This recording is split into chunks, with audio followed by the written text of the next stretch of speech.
स्नान का पुण्य का भागीदार बना है।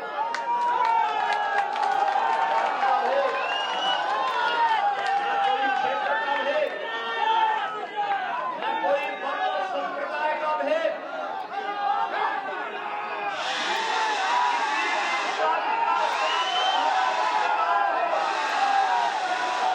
किसी भी क्षेत्र का सनातन धर्मावलंबी रहा हो,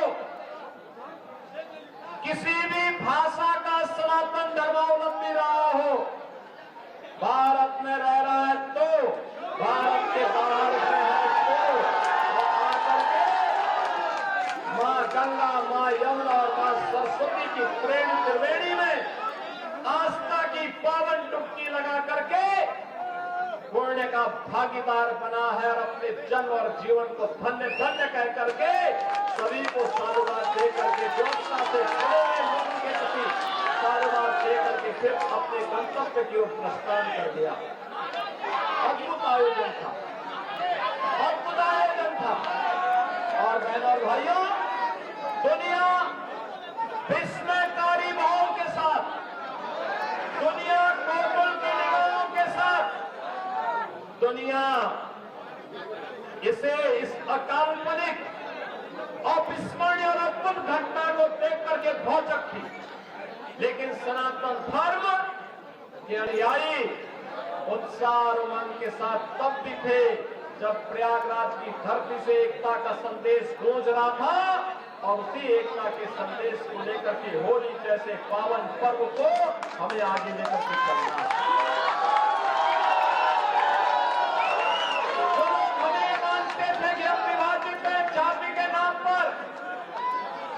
छूत और अस्पृश्यता के नाम पर उन लोगों से पूछना चाहिए कि भगवान ने तुम्हें दृष्टि दी है, जाओ, तुम हमें बदनाम करते थे, हमारे सनातन धर्म को बदनाम करते थे, तुम्हें देखना है तो प्रयागराज के संगम में आकर के देखो कौन जातिवाद थी, कौन कौन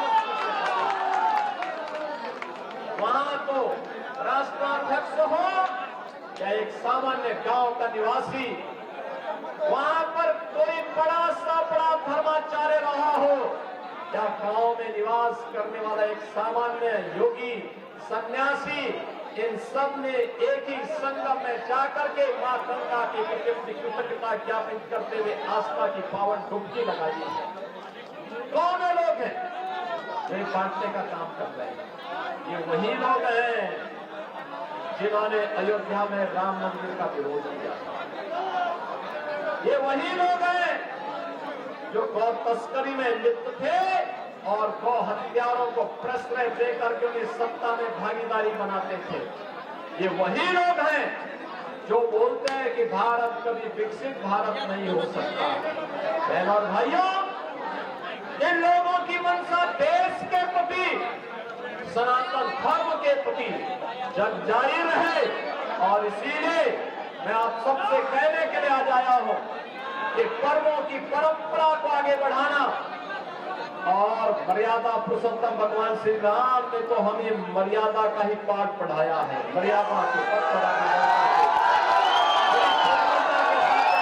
बढ़ेंगे, लक्ष्मण रेखा का उल्लंघन स्वयं नहीं करेंगे। प्रयागराज महाकुंभ ने संदेश दे दिया है, 66 करोड़ 30 लाख से अधिक श्रद्धालु आते हैं, लेकिन एक भी छेड़छाड़ की घटना नहीं, एक भी लूटपाट की घटना नहीं, एक भी कोई ऐसी घटना नहीं जिसके कारण किसी भी सनातन धर्मावलंबी को सिर नीचे करना पड़े। ऐसा अद्भुत अनुशासन, ऐसा अद्भुत मर्यादा, ऐसी अद्भुत छटा जो प्रयागराज में हम सबको दी है।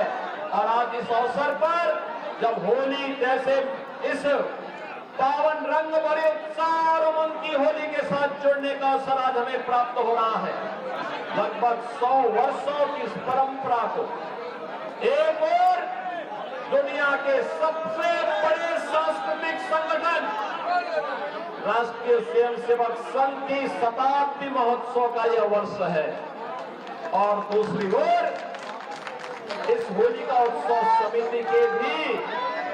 कुछ ही वर्षों में शताब्दी महोत्सव का आयोजन होगा। जिस मर्यादा के साथ, जिस पवित्र भाव के साथ ये कार्यक्रम आगे बढ़े हैं, समाज को जोड़ने का, होलिका उत्सव समिति का आयोजन भी उसी समाज को जोड़ने का एक सशक्त माध्यम बने। हम परस्पर गले मिलेंगे, बैर भाव को विस्मृत करेंगे, विकृतियों को तिलांजलि देंगे। कल आपने होलिका दहन का कार्यक्रम करके साबित किया है, हजारों वर्षों की परंपरा के साथ जुड़ करके, कि अगर हमारा कोई किन्हीं कारणों से कोई अहंकार आ गया, कोई छल और चपू का भाव हमारे मन में आ गया, हम उसे तिलांजलि दे करके पूरी तरह उसको भस्म करने का काम करेंगे, जैसे होलिका दहन के कार्यक्रम के माध्यम से किया गया। बहनों और भाइयों, याद रखना, सनातन धर्म का एक ही उद्घोष है, और उद्घोष है यतो धर्मस्ततो जयः। जहां धर्म होगा वहीं विजय होगी, जहां धर्म होगा वहीं सत्य होगा, जहां सत्य होगा वहीं विजय होगी। और विजय के तक के लिए साधना करनी पड़ती है। विजय के तक पर आगे बढ़ने के लिए व्यक्ति को परिश्रम करना पड़ता है। साधना जितनी कठिन होती है, सिद्धि उतनी ही बड़ी होती है, और उतनी बड़ी सिद्धि के लिए हमें आगे बढ़ना है। प्रधानमंत्री मोदी जी ने देशवासियों के सामने विकसित भारत का एक संकल्प दिया है। विकसित भारत तभी विकसित हो सकता है, हमारा भारत तभी विकसित हो सकता है जब वो एक होगा तो श्रेष्ठ होगा, श्रेष्ठ होगा तो दुनिया की कोई ताकत उसे विकसित बनने से रोक नहीं सकती है।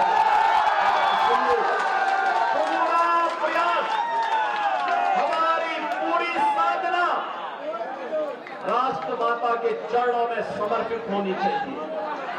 इससे बढ़कर के संकल्प हमारे लिए दूसरा नहीं हो सकता है, और राष्ट्र माता के प्रति समर्पण का यह भाव ही हमें आज भगवान नरसिंह की आरती और उनकी भक्त शोभा यात्रा के साथ जोड़ने का एक अवसर भी प्रदान करता है।